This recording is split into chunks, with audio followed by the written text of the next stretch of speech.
Selamat pagi Bapak Ibu Saudara yang dikasihi Tuhan. Pada saat pagi hari ini kita bersyukur kita kembali ada oleh karena kemurahan dan kasih Tuhan.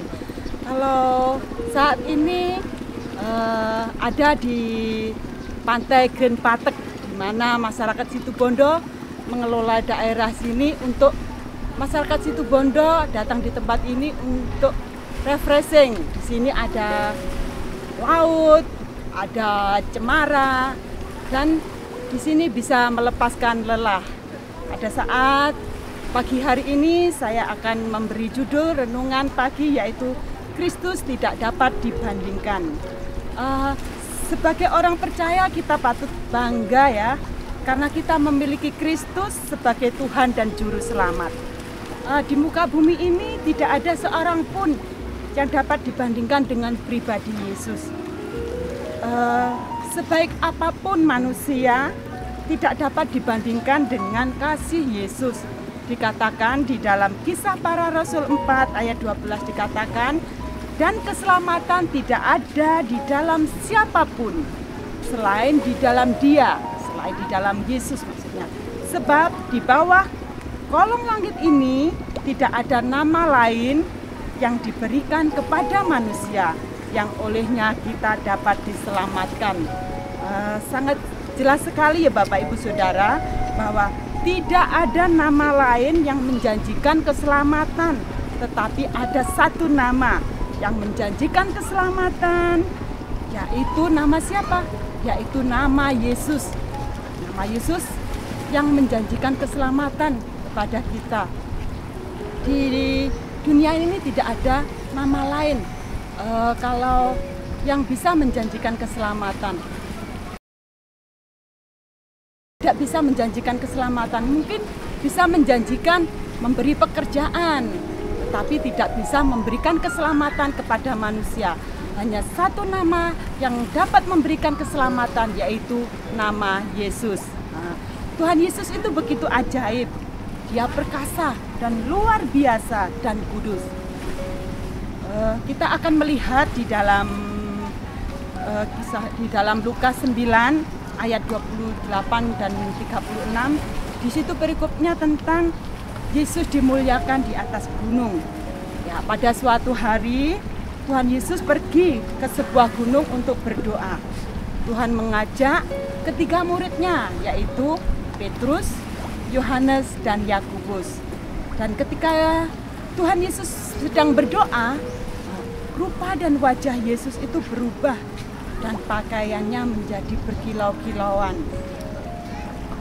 yaitu pakaian wajahnya bersinar. Itu adalah kemuliaan yang daripada Tuhan.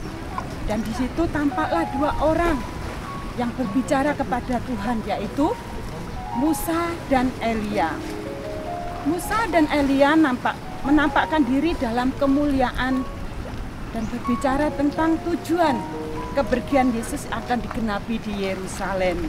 Pada waktu itu murid Yesus sedang tertidur. Ketika mereka bangun, salah satu murid Tuhan Yesus dan temannya merasa takjub dengan apa yang mereka lihat. Dan ketika Musa dan Elia hendak meninggikan Yesus, salah satu murid Yesus yaitu Petrus berbicara kepada Yesus di pasal 9 ayat 33 katanya, Guru, betapa bahagianya kami berada di tempat ini. Baiklah, kami akan dirikan sekarang 3 kemah, satu untuk engkau, satu untuk Musa, dan satu untuk Elia. Tetapi Petrus tidak tahu apa yang dikatakan itu. Sementara Petrus berkata demikian, katakan di ayat 34, kemudian datanglah awan menaungi mereka, dan ketika mereka masuk dalam awan, murid Tuhan Yesus merasa takut dan mereka tersungkur. Musa dan Elia tidak dapat diberi tingkatan yang sama dengan Kristus. Petrus tentu saja tidak ragu-ragu memberikan prioritas kepada Kristus dan menempatkan Musa dan Elia pada urutan kedua dan ketiga. Tetapi Allah dengan jelas menolak pemikiran murid Yesus itu, bahwa walaupun Musa sangat menonjol pada waktu perjanjian lama, tetapi mereka tidak punya otoritas di perjanjian baru. Jadi Kristus adalah satu-satunya dalam semuanya. Kekristenan adalah Kristus itu saja, bukan Kristus ditambah yang lainnya. Hanya ada satu pribadi yang berhak didengarkan, yaitu siapa pribadi itu? Tidak lain adalah Yesus. Kita akan baca di dalam Lukas 9 ayat 35 dikatakan, maka terdengarlah suara dari dalam awan itu yang berkata, inilah anakku yang kupilih, dengarkanlah dia. Firman Tuhan tidak berkata, dengarkanlah mereka, yaitu Musa dan Elia, tapi dengarkanlah dia. Yang dimaksud ialah adalah Yesus.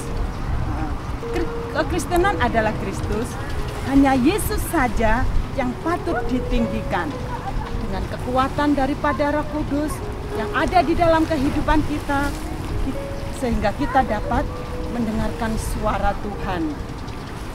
Meskipun kita tidak melihat dengan mata jasmani, tetapi dengan iman kepada Yesus dan melalui firman-Nya, kita dapat mendengarkan apa yang Tuhan mau dalam kehidupan kita.